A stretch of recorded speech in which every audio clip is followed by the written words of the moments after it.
Hello students, हम पढ़ रहे हैं कक्षा 9वीं की हिंदी की पाठ्यपुस्तक संचयन भाग 1 से पाठ 1 गिल्लू। यह पाठ महादेवी वर्मा जी द्वारा लिखित है। महादेवी वर्मा जी भारत की महान कवयित्रियों में से एक है। उन्हें पशु पक्षियों से बहुत लगाव था, बहुत प्रेम था। बहुत दयालु स्वभाव की महिला थी। उन्हें आधुनिक काल की मीराबाई भी कहा जाता था। अपने घर में पशु पक्षियों को पालने का उन्हें बहुत शौक था। अपने घर में उन्होंने बहुत से पशु पक्षी लाइक मोर, कुत्ता, तोते, गिलहरियाँ, ये सब जीव जंतु उन्होंने अपने घर में पाल रखे थे। उनकी खूब देखभाल करती थी। वो एक लेखिका भी थी, कवयित्री भी थी और पशु प्रेमी भी थी। तो इसी से संबंधित, उनके जीवन से संबंधित जो ये पाठ है गिल्लू, जिसमें उन्होंने एक गिल्लू नाम की एक गिलहरी का वर्णन किया है। उनके जीवन में उन्होंने एक घर में जो एक गिलहरी पाली हुई थी, उसी से संबंधित घटनाओं का वर्णन वो अपने इस पाठ में कर रही हैं। तो चलिए पाठ शुरू करते हैं। पाठ का नाम गिल्लू। सोनजूही में आज एक पीली कली लगी है। इसे देखकर अनायास ही उस छोटे जीव का स्मरण हो आया जो आज इस लता की सघन हरितिमा में छिपकर बैठता था और फिर मेरे निकट पहुंचते ही कंधे पर कूदकर मुझे चौंका देता था। तब मुझे कली की खोज रहती थी, पर आज उस लघु प्राण की खोज है। सोनजूही, सोनजूही का पौधा। सोनजूही के पौधे पर आज एक पीली कली लगी है। इसे देखकर अनायास, अनायास का मतलब होता है अचानक। सोनजूही यानी जूही का एक प्रकार जो पीले रंग का होता है। जूही फूल का नाम है, एक जूही के फूल आते हैं, तो उसी का प्रकार बताया हुआ है कि जिसका रंग पीला होता है। और इसके सोनजूही के पौधे पर जो सोनजूही के फूल लगते हैं, उसमें आज एक पीली कली लगी है, खिली है उसमें। और उसे देखकर अनायास, अनायास यानी अचानक, उस छोटे जीव का स्मरण, उस छोटे से जीव की याद आ गई मुझे, जो इस लता की, जो इस बेल की, इस फूलों की जो बेल थी, उसकी सघन, सघन यानी घनी, और हरितिमा यानी हरियाली में छिप कर बैठता था। कौन? वो छोटा सा जीव। उस छोटे से जीव की याद आई जो इसकी सघन घनी हरियाली जो थी, जो फूल पत्ते थे, उनके अंदर जो छिपकर जो जीव बैठ जाता था। आज उस पीली कली को देखकर मुझे उस छोटे से जीव की याद आ गई और फिर मेरे निकट पहुंचते ही कंधे पर कूदकर मुझे चौंका देता था। और जैसे ही मैं उस सोनजूही के पौधे के पास पहुंचती थी तो अचानक से कूद पड़ता था मेरे कंधे पर और मुझे चौंका देता था, हैरान कर देता था। तब मुझे कली की खोज रहती थी, यानी उस समय मुझे कली की खोज रहती थी। मैं सोनजूही के पौधे पर कलियां ढूंढती थी, पर आज उस लघु प्राण की खोज है। लघु प्राण यानी लघु यानी छोटा और प्राण यानी जीव। और आज मैं उस छोटे से जीव को ढूंढ रही हूँ। कौन सा छोटा सा जीव? जिसकी ये बात की जा रही है कि जिस पीली कली को देखकर मुझे उस छोटे से जीव की याद आई है। कौन सा जीव है वो? परंतु वह तो अब तक इस सोनजूही की जड़ में मिट्टी होकर मिल गया होगा। परंतु अब तो वो इस सोनजूही की जड़ में, यानी इसकी मिट्टी के अंदर मैंने उसे दबाया था कि अब तो वो बिल्कुल मिट्टी ही हो गया होगा, मिट्टी में मिल गया होगा। कौन जाने स्वर्णिम कली के बहाने वही मुझे चौंकाने ऊपर आ गया हो। यानी कौन जाने, क्या पता जो ये पीली कली जो खिली है, क्या पता ये वही लघु प्राण हो, ये वही छोटा सा जीव हो, मुझे चौंकाने के लिए। जैसे पहले वो खुद मेरे कंधे पर आकर मुझे चौंकाने आ जाया करता था, कि हो सकता है कि ये वही जीव हो और आज मुझे फिर से हैरान करने के लिए, मुझे चौंकाने के लिए ये कली के रूप में इस सोनजूही के ऊपर खिल के आ गया हो, क्योंकि मैंने उसे इसी मिट्टी में दबाया था। और हो सकता है वो नया पुनर्जन्म, नया जन्म लेकर एक कली के रूप में धरती पर इस मेरे साथ सामने आ गया हो। अचानक एक दिन सवेरे कमरे से बरामदे में आकर मैंने देखा 2 कौवे एक गमले के चारों ओर चोंचों से छुआ छुआवल जैसा खेल खेल रहे हैं। यानी अचानक एक दिन सुबह सुबह जब मैं उठी तो जब मैं अपने कमरे से निकल के बरामदे तक मैं पहुंची तो मैं क्या देखती हूँ कि 2 कौवे, कि 2 जो कौवे थे, काले रंग के जो कौवे होते हैं, वो एक गमले के चारों ओर चोंचों से, यानी अपनी चोंचों से एक दूसरे किसी चीज़ को मार मार के किसी चीज़ के ऊपर चोंचों से छुआ छुआवल, छुआ छुआवल मीन चुपके से छूकर छुप जाना और फिर छूना। यानी किसी चीज़ के ऊपर अपनी चोंच मारते थे, फिर से छुप जाते थे, फिर से आ जाते थे, जब किसी की आवाज़ सुनते थे थोड़ी सी फिर छुप जाते थे। बार बार वो यही खेल खेल रहे थे। यह काक भुशुंडी भी विचित्र पक्षी है। काक भुशुंडी यानी ये जो कौवों की जो प्रजाति है, ये जो कौवों की जो एक टाइप है, ये जो कह रहे हैं कि ये बड़े अजीब से विचित्र पक्षी होते हैं। एक साथ समादरित, अनादरित, अति सम्मानित, अति अवमानित, यानी बहुत बार हम इन्हें समादरित यानी आदर भी देते हैं, आदर का भाव, विशेष आदर देना, ठीक है। और अनादरित किसी का अनादर करना, किसी का तिरस्कार, किसी का अपमान करना, ठीक है। अति सम्मानित बहुत ज़्यादा सम्मान करते हैं कई बार इनका हम।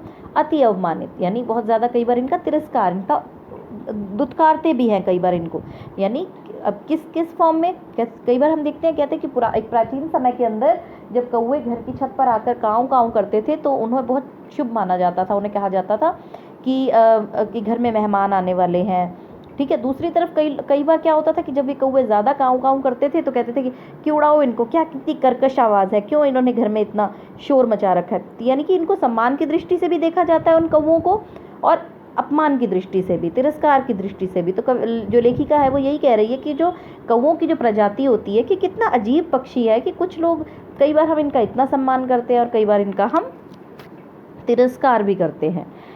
हमारे बेचारे पुरखे न गरुड़ के रूप में आ सकते हैं, न मयूर के रूप में, और ना ही हंस के रूप में। हमारे पुरखे यानी हमारे पूर्वज, वो बेचारे ना तो हमारे पास धरती पे मरने के बाद ना तो वो गरुड़ की फॉर्म में आ सकते हैं कि उसके रूप में आ जाएं हमारी धरती पर, ना ही मोर बन के आते हैं, ना ही हंस बन के आते हैं। उन्हें पितर पक्ष में हमसे कुछ पाने के लिए काक बनकर ही अवतीर्ण होना पड़ता है। अवतीर्ण यानी प्रकट होना पड़ता है। पितर पक्ष यानी कहते हैं ना कि जिन दिनों में घरों में श्राद्ध खिलाए जाते हैं पंडितों की, जिनकी मृत्यु हो जाती है तो उनकी मृत्यु के बाद जब हर साल श्राद्ध आते हैं तो श्राद्ध के महीने में पंडित को भोजन खिलाया जाता है, उनके नाम की रोटी कुत्ते को भी डाली जाती है, गाय को भी डाल जाती है, कौवे को भी खिलाई जाती है। तो कह रहे कि ऐसा माना जाता है कि ऐसी अवमानना है कि जो हमारे पूर्वज होते हैं वो मरने के बाद कौवे का रूप धारण करके धरती पर आते हैं, ठीक है, हमारे सामने प्रकट होते हैं ताकि हम उन्हें खाने के लिए कुछ दे सकें। और जब भी श्राद्ध होते हैं तो कौवों को खाना ज़रूर दिया जाता है। इतना ही नहीं, हमारे दूरस्थ प्रियजनों को भी अपने आने का मधु संदेश इनके कर्कश स्वर में ही देना पड़ता है। यानी दूरस्थ, दूर रहने वाले, आजकल तो हमारे घरों में फ़ोन है, हमारे पास मोबाइल है, ठीक है, तो इसके ज़रिए हमें पता लग जाता है कि हमारे घर पे कौन गेस्ट आने वाला है। लेकिन पुराने समय के अंदर जो दूर से जो मेहमान आने होते थे ये माना ही जाता था, ये कोई मतलब ज़रूरी नहीं है कि हमेशा सच ही हो, सिर्फ एक मानन अवधारणा थी सभी लोगों की कि जो दूर से आने वाले जो हमारे प्रियजन होते हैं, रिश्तेदार होते हैं, उनको अपने आने का मधु संदेश, मतलब वो कौवे अपनी इस मधु संदेश को, इस मीठे संदेश को, इस मैसेज को अपनी कर्कश आवाज़ में हमें देते थे। वो काम काम करते थे और हम लोग जब बचपन में मतलब छोटे हुआ करते थे तो हम अपने बचपन में कहा करते थे आज हमारे घर में कोई गेस्ट आएगा, कि आज हमारे घर में मेहमान आएंगे, मेरे नाना जी आएंगे या मेरे मामू आएंगे या मेरी बुआ आएगी। क्योंकि ना क्यों कि वो तो साथ वाला पूछा था कि क्यों, तुम्हें कैसे पता? आज हमारे घर में ना कौवा काँव काँव कर रहा था। यानी कि कौवे जो होते हैं हमारे रिश्तेदारों के, हमारे संबंधियों के आने का संकेत देते हैं अपनी कर्कश आवाज़ में। दूसरी ओर हम कौवा और काँव काँव करने को अवमानना के अर्थ में ही प्रयुक्त करते हैं, कि दूसरी ओर हम इसे अवमानना मानते हैं, हमें बिल्कुल अच्छा नहीं लगता।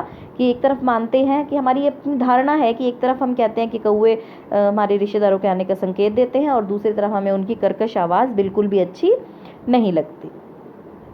कर्कश यानी जो कटु आवाज़ होती है, तीखी आवाज़ जो हमारे कानों को नहीं भाती।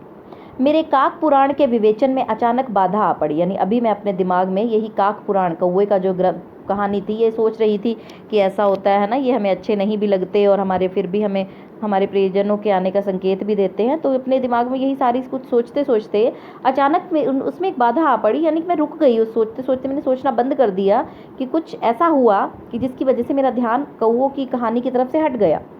क्योंकि गमले और दीवार की संधि में छिपे एक छोटे से जीव पर मेरी दृष्टि रुक गई। यानी गमले और दीवार के बीच में जितना गैप था, उस संधि थी, जितनी जगह पे वो मिल रहे थे, तो उस जगह पे एक छोटे से जीव पर, एक छोटा सा जीव पड़ा था और उस पर जाके मेरी नज़र रुक गई। मैंने देखा कि अचानक से कि ये कुछ है यहाँ पे इसके पीछे। निकट जाकर देखा, गिलहरी का छोटा सा बच्चा था जो संभवतः घोंसले से गिर पड़ा था और अब कौवे जिसमें सुलभ आहार खोज रहे हैं। कि मैंने उसके पास जाकर देखा कि उसमें वो तो एक गिलहरी का छोटा सा बच्चा था, गमले के पीछे, दीवार और गमले के बीच में जो स्पेस था वहाँ पे एक छोटा सा बच्चा था गिलहरी का, जो शायद सोन जूही के पेड़ के ऊपर उसका घोंसला होगा, उस घोंसले से वो बच्चा गिलहरी का गिर पड़ा होगा। और अब कौवे जिसमें सुलभ आहार मज़े से अपना भोजन ढूंढ रहे हैं कि हम इसमें चोंच मार मार के उसको खाने की तैयारी कर रहे थे। काकद्वय की चोंचों के 2 घाव उस लघु प्राण के लिए बहुत थे। काकद्वय यानी 2, उन 2 कौओं की चोंचों के जो 2 घाव थे, उसको चोंच मार रहे थे उसको, गिलहरी के बच्चे को, उस लघु प्राण के लिए, उस छोटे से जीव के लिए बहुत थे। यानी अपनी चोंचों से प्रहार कर करके वो गिलहरी के बच्चे को मार सकते थे। अतः वह निश्चेष्ट सा गमले से चिपटा पड़ा था। निश्चेष्ट यानी बेसुध सा, जिसके अंदर बिल्कुल कोई जान नहीं थी, बेहोशी की हालत में, बिल्कुल हिलडुल नहीं रहा था, बिना किसी हरकत के निढाल सा गमले से चिपटा पड़ा था, क्योंकि उसको चोट मार मार के अपनी चोंचों से वो बिल्कुल निढाल हो चुका था, उसमें जान ही नहीं बची थी।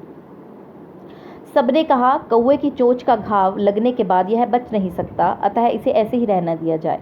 यानी लेखिका को आसपास के सभी जो घर के लोग थे या आसपास जो भी लोग रहा करते थे, नौकर चाकर, तो उन्होंने कहा कि कौवों ने इसे बहुत बुरी तरह से घायल कर दिया है, और कौवे की चोंच का जो एक बार घाव जो लग जाता है, चोट, उसकी वजह से अब ये बच नहीं पाएगा, तो इसको हमें ऐसे ही छोड़ देना चाहिए।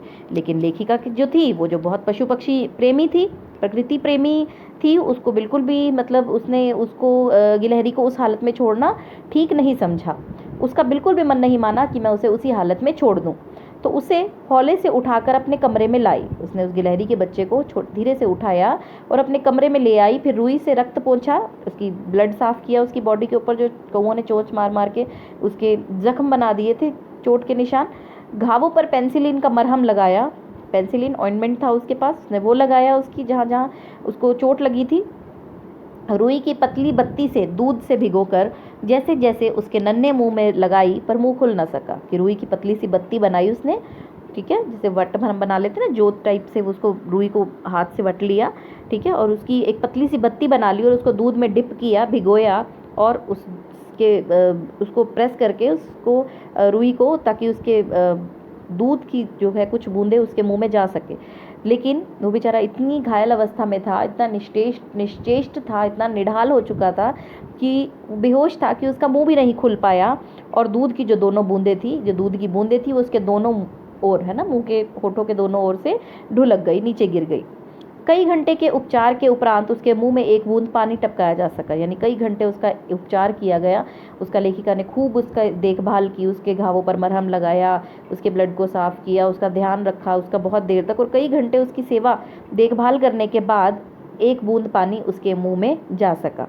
तीसरे दिन वह इतना अच्छा और आश्वस्त हो गया कि मेरी उंगली अपने 2 नन्हे पंजों से पकड़कर नीले कांच के मोतियों जैसी आंखों से इधर उधर देखने लगा। और तीसरे दिन, 2 दिन उसकी हालत खराब सी थी, ठीक है, धीरे धीरे उसमें इम्प्रूवमेंट होने लगी, और तीसरे दिन तो वह कहते इतना भला चंगा हो गया, इतना आश्वस्त, इतना निश्चिंत हो गया, बेफिक्र हो गया कि उसने मेरी उंगली अपने 2 नन्हे नन्हे पंजों से पकड़ ली, और नीले कांच के मोतियों जैसे, उसकी आंखों को बताया कि उसकी आंखें नीले रंग की थी, ऐसा लगता था कि कांच के मोती हैं, कंचे जैसे होते छोटे छोटे, तो उसकी आंखें इतनी छोटी छोटी थी, नीले रंग के कांच के मोतियों जैसी, कि उससे वो इधर उधर देखने लगा।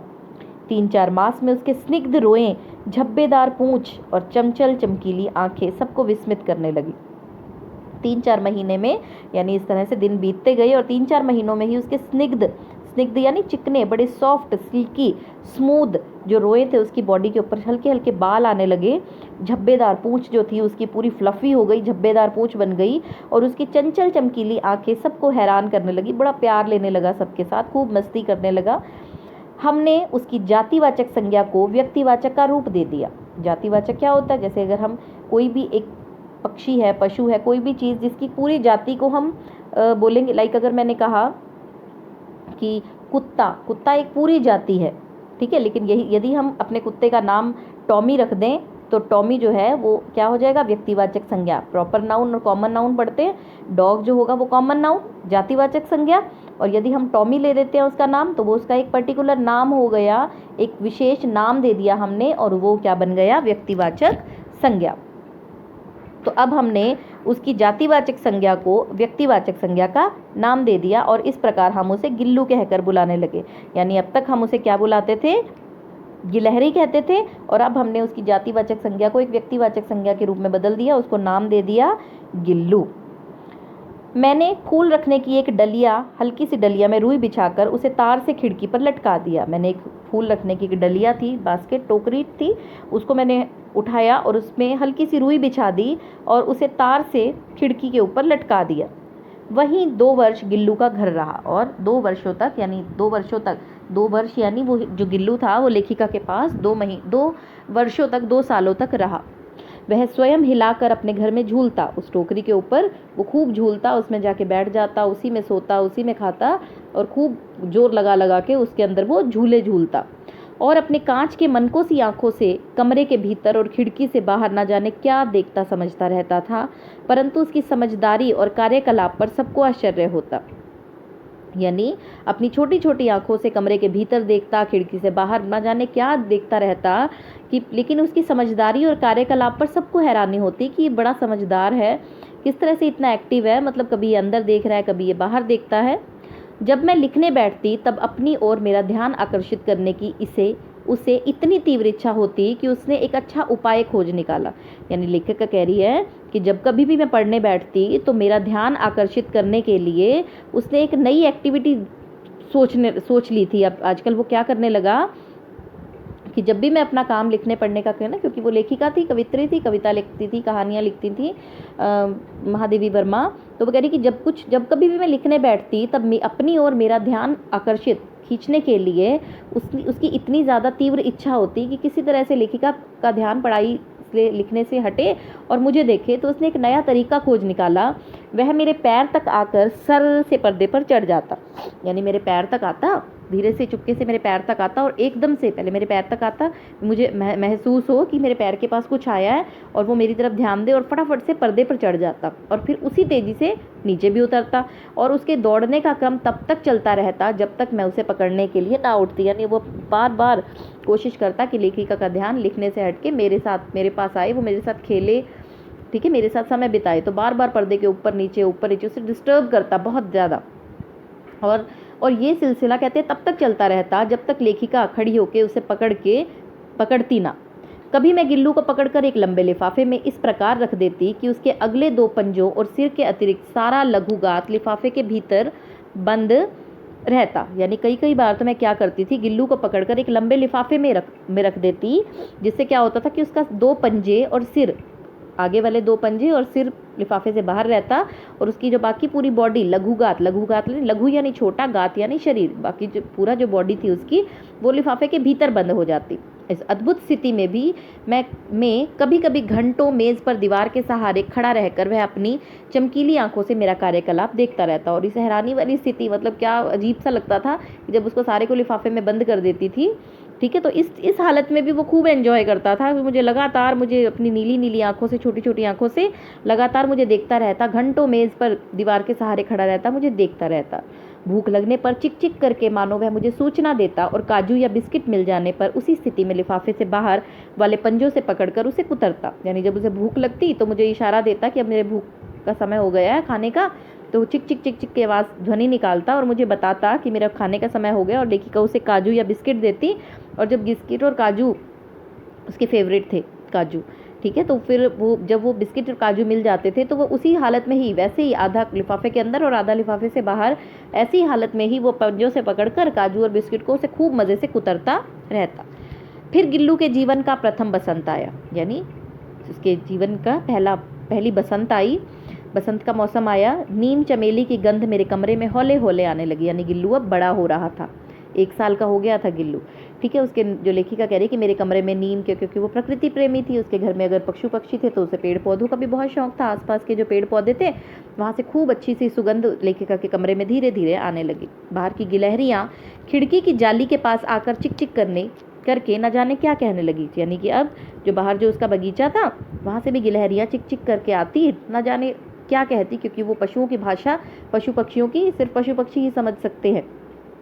तो लेखिका कह रही कि मुझे समझ नहीं आता कि ये क्यों आती हैं और चिक चिक क्यों करती रहती हैं। गिल्लू को जाली के पास बैठकर अपनेपन से बाहर झांकते देखकर मुझे लगा कि इसे मुक्त करना आवश्यक है। यानी गिल्लू यहाँ पे अकेलापन महसूस करता है। जो बाहर की गिलहरियाँ जब इसे चिल्ला चिल्ला के चिक चिक करके बुलाती हैं तो शायद इसका भी मन करता होगा बाहर जाने का। तो मेरे लिए अब ये ज़रूरी हो गया कि मैं गिल्लू को आज़ाद कर दूँ, उसे थोड़ी सी आज़ादी दे दूँ ताकि वो अंदर बाहर आ सके, खेल सके। मैंने कीले निकाल कर जाली का एक कोना खोल दिया, यानी मैंने जाली का एक कोना खोला, अपनी खिड़की की जो जाली है वहाँ से कील निकाली, एक तरफ से थोड़ा सा उसे जाली को खोल दिया और इसी मार्ग से, इसी रास्ते से गिल्लू ने बाहर जाने पर सचमुच ही मुक्ति की सांस लिया। यानी गिल्लू को बहुत मज़ा आने लगा उस रास्ते से बाहर जाने में, कुछ देर बाहर समय बिताने में, खेलने कूदने में गिलहरियों के साथ। इतने छोटे जीव को घर में पले कुत्ते बिल्लियों से बचाना भी एक समस्या थी, क्योंकि जो लेखिका थी वो प्रकृति प्रेमी थी, बहुत शौक था उसे, उन्होंने अपने घर में पशु पक्षी पाले हुए थे, कुत्ते बिल्लियाँ। तो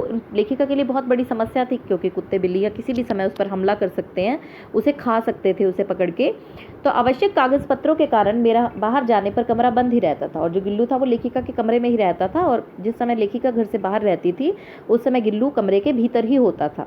मेरे कॉलेज से लौटने पर जैसे ही कमरा खोला गया और मैंने भीतर पैर रखा, वैसे ही गिल्लू अपने जाली के द्वार से भीतर आकर मेरे पैर से सिर और सिर से पैर तक दौड़ लगाने लगा। यानी जैसे ही लेखिका कह रही है कि जब मैं वापस आई कॉलेज से अपने काम से, जैसे मैं बाहर जाती थी और जब मैं वापस आई तो क्या किया गिल्लू ने, वैसे ही अपनी जाली के द्वार से फटाफट से बाहर से अंदर आया, मेरे पैरों से सिर तक चढ़ने लगा और सिर से पैरों तक दौड़ लगाने लगा। और तब से यह नित्य का क्रम हो गया। नित्य का क्रम यानी हर रोज़ का काम हो गया था गिल्लू का, कि इसी तरह से उसके रोज़ के यही क्रियाकलाप होते थे कि वो रोज़ इसी तरह से ही मेरे पैरों के पास आता, ऊपर नीचे चढ़ने की कोशिश करता।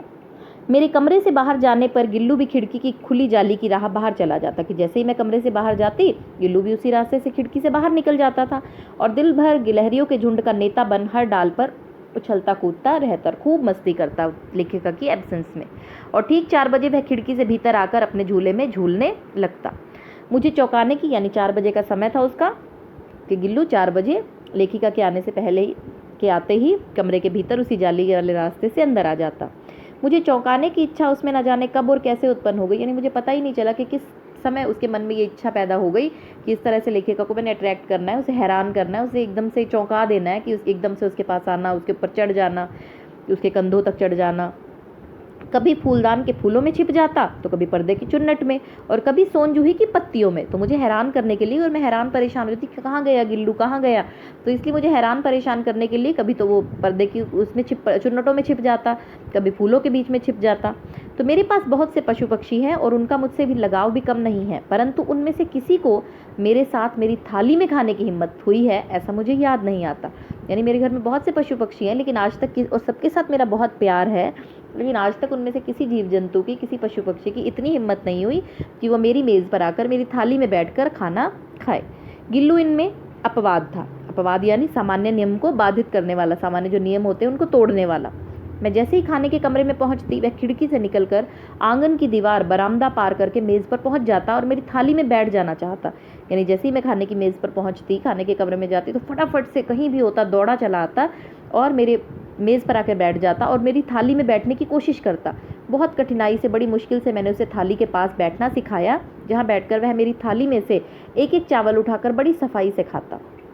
काजू उसका प्रिय खाद्य था। खाद्य यानी भोजन, खाने की चीज़। और कई दिन काजू ना मिलने पर वह अन्य खाने की चीज़ें या तो लेना बंद कर देता था या फिर झूले से नीचे फेंक देता था। यानी अगर उसको थोड़े दिन काजू ना मिलते तो वो बाकी चीज़ें फेंकना शुरू कर देता था कि ये मेरे फेवरेट नहीं है। उसी बीच मुझे मोटर दुर्घटना में आहत होकर कुछ दिन अस्पताल में रहना पड़ा। उन दिनों जब मेरे कमरे का दरवाज़ा खुला जाता, गिल्लू अपने झूले से उतरकर दौड़ता और फिर किसी दूसरे को देखकर उसी तेज़ी से अपने घोंसले में जा बैठता। यानी उन्हीं दिनों की बात है। एक दिन मोटर दुर्घटना से मेरा एक्सीडेंट हो गया मोटर किसी कार से, और जिसकी वजह से मुझे बहुत दिन हॉस्पिटल में रहना पड़ा। और उन दिनों में जब मैं हॉस्पिटल में थी तो मुझे बताया गया घर आके कि जब आप यहाँ नहीं थी तो आपके कमरे का जैसे ही दरवाज़ा खोलते थे तो गिल्लू अपने झूले में से, क्योंकि वो लेखिका के कमरे में ही रहता था, बाहर जानवर थे कुत्ते बिल्ली आदि, तो उनसे बचा के रखना पड़ता था। तो जैसे ही दरवाज़ा खुलता था कि गिल्लू को लगता था कि शायद लेखिका आई हैं, तो अपने झूले से फटाफट उतरता और दौड़ता, और जब वो देखता कि नहीं लेखिका नहीं है कोई और है, तो वापस तेज़ी से अपने ही झूले में जाकर बैठ जाता। सब उसे काजू दे जाते, परंतु अस्पताल से लौटकर जब मैंने झूले की सफाई की तो उसमें काजू भरे मिले। यानी वो इतना दुखी था, पीछे लेखिका की कमी महसूस कर रहा था कि उसने लेखिका की एब्सेंस में, उसकी अनुपस्थिति में जो बाकियों द्वारा दिए गए काजू थे जो उसके फेवरेट थे, फिर भी वो उसने नहीं खाए, जिनसे पता चलता है कि उन दिनों वह अपना प्रिय खाद्य कितना कम खाता रहा।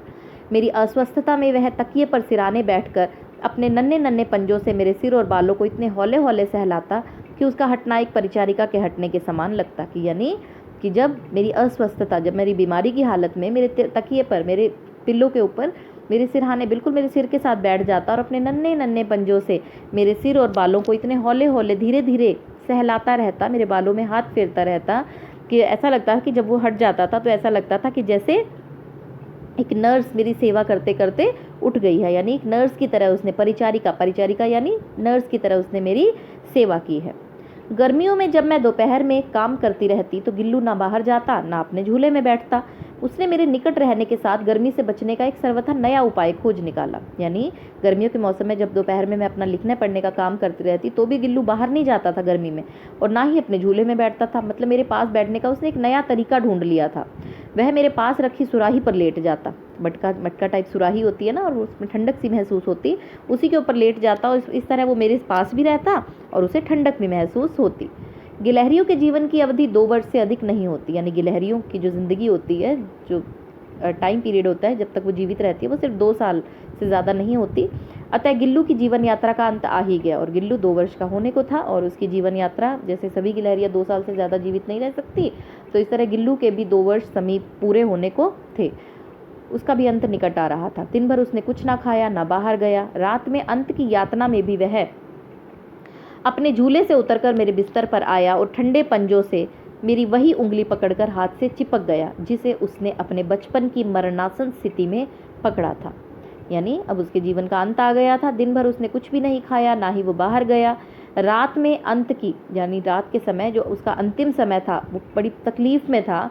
फिर भी वो झूले से उतरा, मेरे बिस्तर पर आया और फिर से उसने अपने ठंडे ठंडे, उसकी बॉडी बिल्कुल ठंडी हो चुकी थी, अपने ठंडे ठंडे पंजों से उसने मेरी वही उंगली पकड़ी, उसी उंगली से चिपक गया जिसे उसने अपने बचपन में, शुरुआत में बताया था कि जब वो मरणासन स्थिति में था, मरने की हालत में था, उस समय भी उसने मेरी उस उंगली को पकड़ा था। मृत्यु के निकट था जब वो, उस समय भी उसने मेरी इसी उंगली को पकड़ा था।